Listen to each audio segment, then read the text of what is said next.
Coming up on CityView, managing space invaders, how you can be deputized to help in that effort. Getting a first look at the city's boardwalk over the lake. Paying tribute to a fallen police officer at a ceremony in our nation's capital.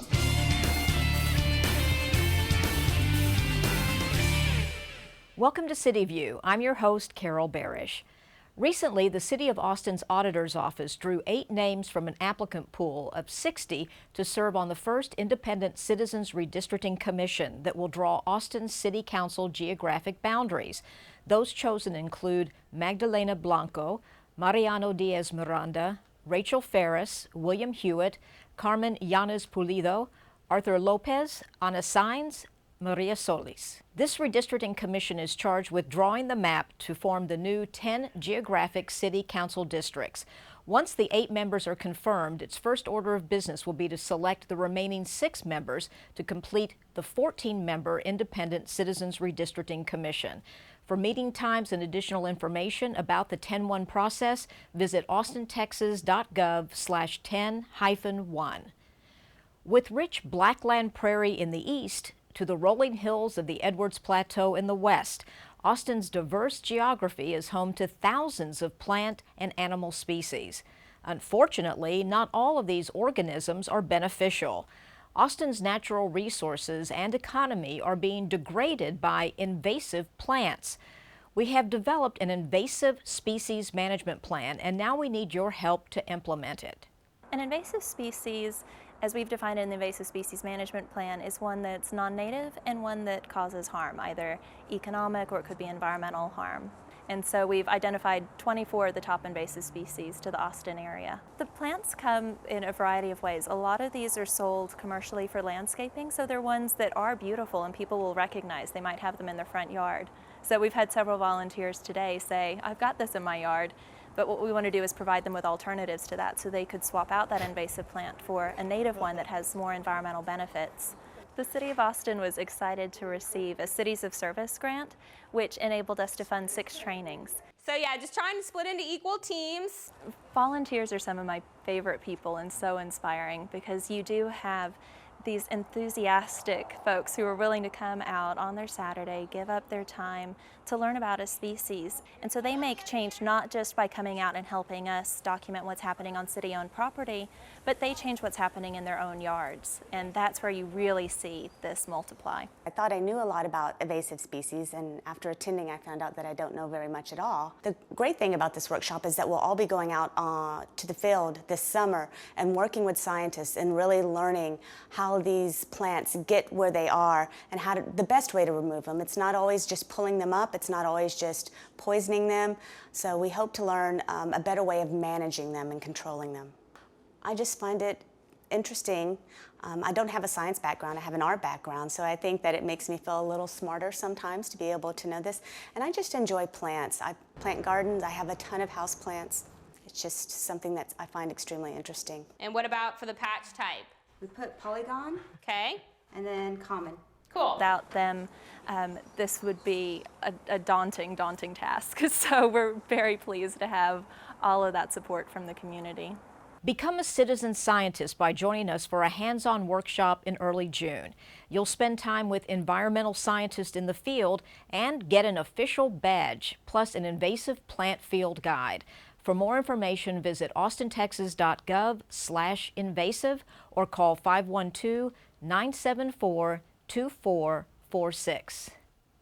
Viva Streets.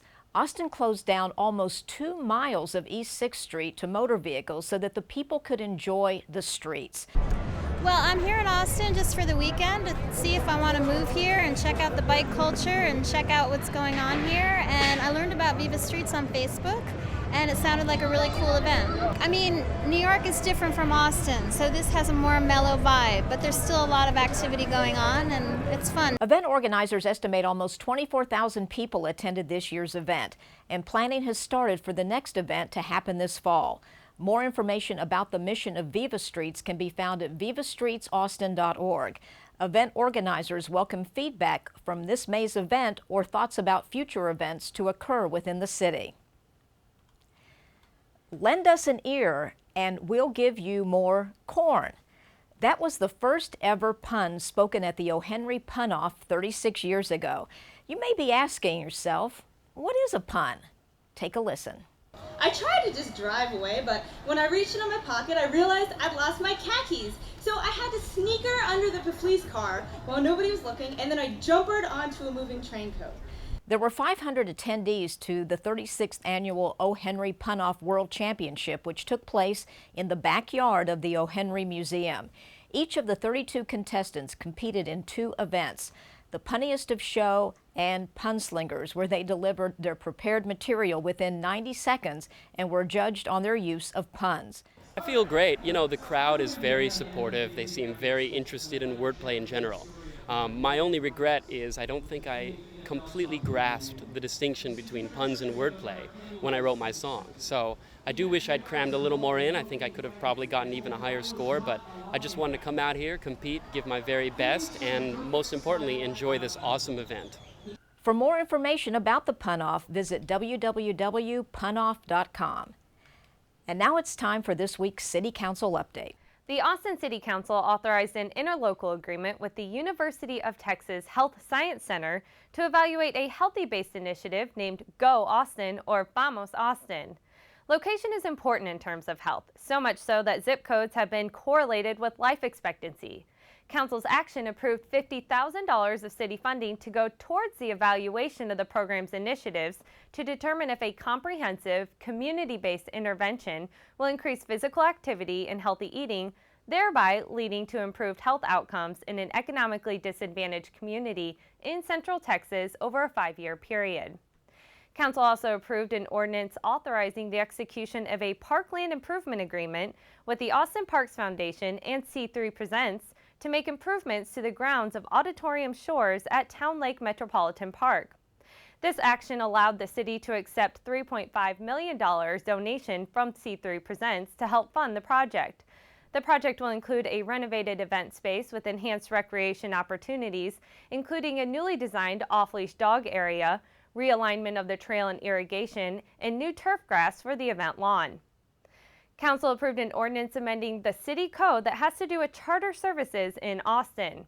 The amendment is intended to add parameters to charter services, such as adding in a condition of pre-arrangement for the service, requiring trip tickets, prohibiting charter services from displaying taxi-like features, and requiring fleet markings to be standard fleet-wide, among other recommendations. The action will affect charter operators, limousines, airport shuttles, taxi drivers, sightseeing tours, and more.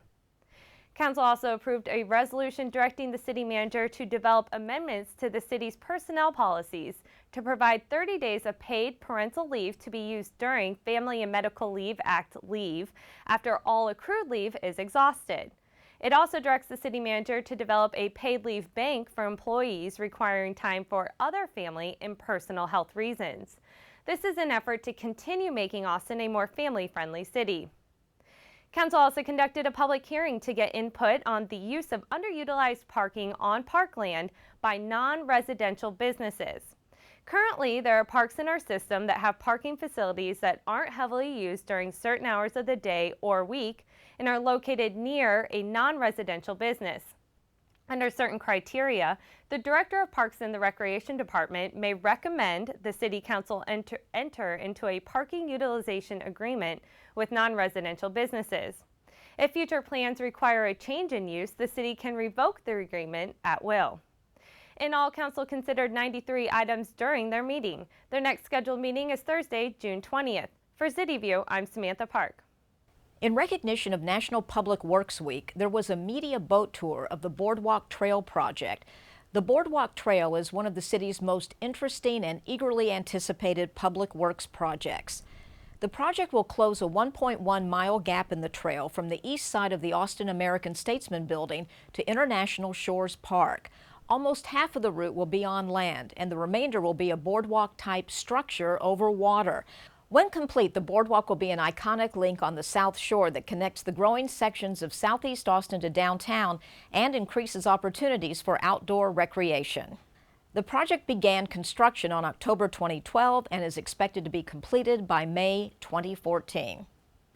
In celebration of Bike to Work Day on May 17th, the City of Austin's bicycle program hosted a breakfast station and ribbon cutting ceremony to commemorate the completion of bicycle improvements to Barton Springs Road. The public was invited to join in for refreshments, to hear remarks from city and county officials, and to participate in an inaugural ride on the city's newest cycle track. Barton Springs Road is a major east-west route in Austin that previously lacked accommodations for cyclists. The route now boasts a westbound off-street path and an eastbound widened buffered bicycle lane. Both are also called cycle tracks or green lanes and are meant to separate cyclists from vehicles for increased safety. The improvements were recently completed this spring, making the road a complete street to serve motor vehicle, pedestrian, and bicycle traffic. For more information about this project and the city's bicycle program, email pwdbicycle@austintexas.gov or visit austintexas.gov/bicycle. The names of 321 officers who died in the line of duty were carved into the National Police Memorial in Washington, D.C. One of those names added was that of fallen Austin police officer Jaime Padron. Jaime D. Padron, who gave the ultimate sacrifice while responding to a call at Walmart in North Austin in April of last year. Family and friends of Jaime Padron were in Washington, D.C. for the ceremonies to honor not only him, but the other officers and families who have and who are dealing with the loss of loved ones.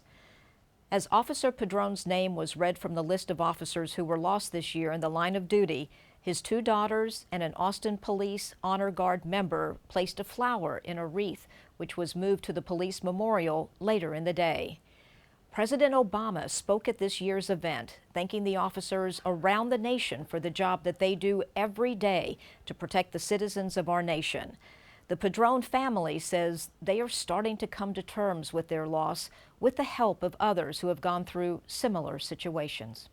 What I've learned from all of this, especially this week, is that although my brother died, his love and his memories will never die. They're always going to be with us, for our children, for his children, for our grandchildren, for his children's grandchildren, and so that's very important to us. That's all for this edition of CityView. I'm your host, Carol Barish. Our next episode premieres Friday, June 14th. Thanks for watching.